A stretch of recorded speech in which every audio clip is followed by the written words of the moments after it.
Guys, ang mga PBA coaches na ang nagsabi at nag-issue ng warning para sa kanya-kanyang team. Kahit wala si Justin Brownlee ay hindi pwedeng i-count out ang Hinebra. Sa dami ng magagaling na player sa kwadra ng mga mag-aalak at sa husay ng kanilang coaching staff, malakas na kupunan pa rin ang paboritong team ni Al Francis Chua. Hindi lang si Justin Brownlee ang magaling sa Hinebra, ang talagang mahusay sa kupunang ito ay ang kanilang coach na napatunayan nang mag-champion ang Gilas Pilipinas sa Asian Games kahit 2 linggo lang ang naging preparasyon. Yan at maraming iba pa ang ating pag-uusapan kaya panoorin nyo ang bidyong ito hanggang dulo. Pero bago ang lahat, kung gusto nyong suportahan ang ating channel, please like and subscribe. Malaking bagay na po yan sa aming mga vlogger. Sa mga nag-subscribe na, maraming salamat. At sa mga hindi pa, salamat sa pagdalaw ninyo dito sa ating channel. Naging napakalaking issue sa Philippine sports ang balitang bumagsak si Justin Brownlee sa anti-doping test na ginawa sa Hangzhou Asian Games. Sandaling kinabahan ang madlang people na baka mapurpit ang gold medal ng Gilas Pilipinas. Agad kinalimutan ng mga Gilas haters at ng mga Hinebra Buzzers ang tagumpay ng ating national team sa Asian Games. Masama ang loob nilang nanalo ang tropang kinoach ni Coach Tim Cone. Nag-shift agad ang focus ng mga buzzers sa magiging kampanya ng Barangay Hinebra sa upcoming Commissioner's Cup. Na-excite ang mga Hinebra haters na masususpindi si Brownlee at ngayon wala na raw magaling na import ang Gin Kings. Kangkungan na naman kayo, sabi ng mga Hinebra haters.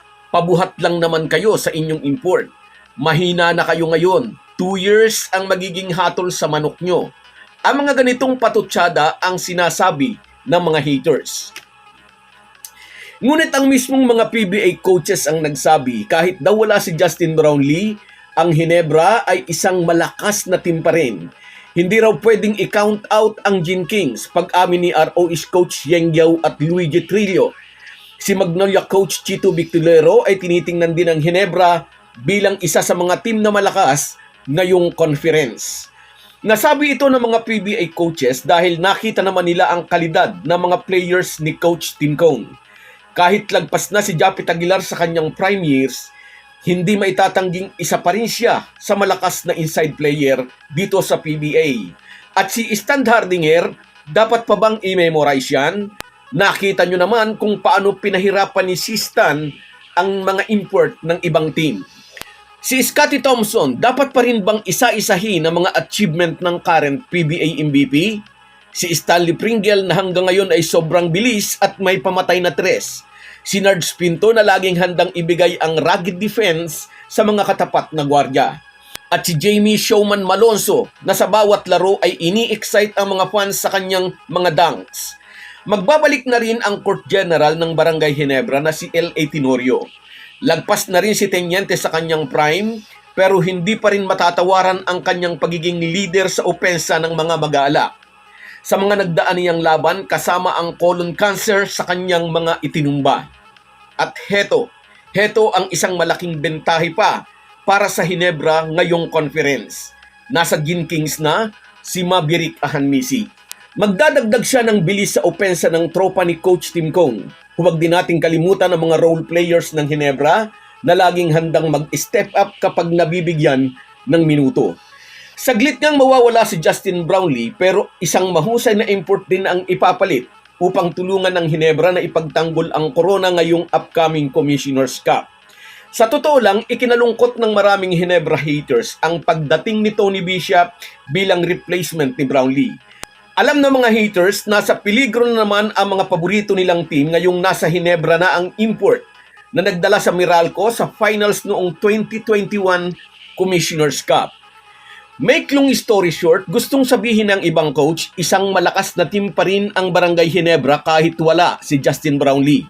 Naniniwala silang isa pa rin ang Hinebra sa malalakas na team ngayong season 48. Kaya walang dapat ipangamba ang mga fans ng Hinebra. Kung si Tim Cone ang masususpinde, doon sila dapat kabahan. Wala pa rin makapapantay sa abilidad ni CTC bilang basketball mentor. At napatunayan niya ito nang dalhin niya sa tuktok ng tagumpay ang Gilas Pilipinas kahit halos 2 linggo lang ang ensayo ng team bago ang Asian Games. Kumbaga, si Tim Kaun ang kapitan ng barko na naiaayos ang paglalayag kahit malalaki ang mga alon sa dagat. So guys, yan lang muna. Hanggang sa muli. Bago tayo magpaalam, may imekos-mekos na natin ang ating shoutout. Shoutout kina Chris Frias, Ariel Gangat, Cubs Rodelo Official, Francis Salcedo, Raul Sanbise, Dong Simakas, Paula Reyes, Ernillo Salangsang, Rino Baral, at si Samson Obreke. Kahit gaano po tayo kabisi, ay huwag po nating kalimutan ang ating buhay espiritual. Lagi po tayong magpasalamat sa bawat araw na dagdag sa ating buhay. Malaki po ang maitutulong ng pananalangin araw-araw. Isang paalala po mula sa inyong Halo-Halo Sports Republic.